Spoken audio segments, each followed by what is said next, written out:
Hi, I'm Marie Carr with PwC, and I am joined with my colleagues Jamie Yoder and Anand Rao.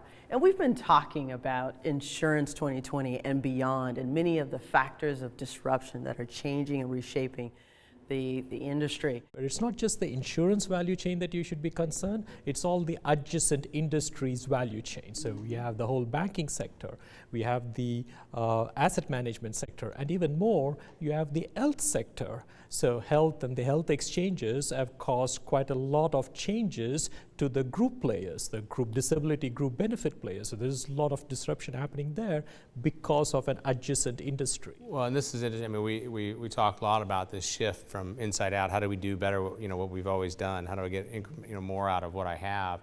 And widening your aperture to say, if I really take this outside in view, what are the needs of them and who else may be playing for that, right? So, you look at sort of the wealth, health and wealth space. Well, customers, clearly more decisions are being placed on them, more ramifications of the actions they take for a longer period. But at the same time, there's also a real battle for their share of wallet. And, and it's not just the insurer. So, we always go out and talk to execs, and the one question I always asked is, what's everybody else doing? And sometimes you feel like it's a staring contest, right? Waiting for someone to move. The issue is, if you're in a staring contest, do you miss some of the players that may not have been in your traditional competition list that you look at, and where might they come from, and who really breaks the stare? And we have seen that happen time and again in the insurance industry. While everyone is focused on auto insurance, suddenly there are companies that are coming up just doing car sharing, so there's no notion of owning an asset at the individual level. Or another example of a data and analytics company getting into the crop insurance space because they were able to model much better the complete yield of a crop in a specific field in a specific area, and they just disrupted the entire crop insurance industry, coming in very well from analytics. So you need to be worried not only about your own value chain and value chains of adjacent people, but also all these sort of startups which could disrupt you.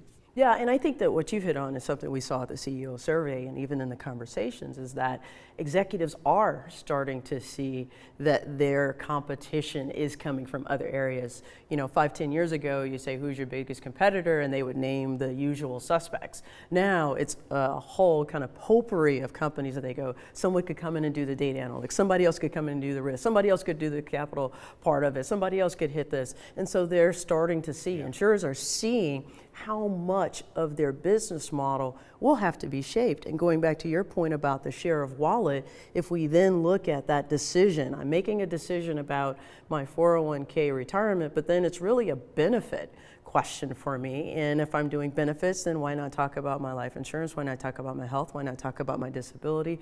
Oh, by the way, well, maybe I should think about other things that I'm doing. So it really is giving the power to those who rethink that business model, as you said, from the outside in, as opposed to my point in time. Yeah, providing that information and allowing customers to take hold, right? So, another one of the examples that's really spread around the world is that notion of, it's great that I was using health information and other things to do underwriting and sort of my pricing models and the like. So I needed that health information to have a view.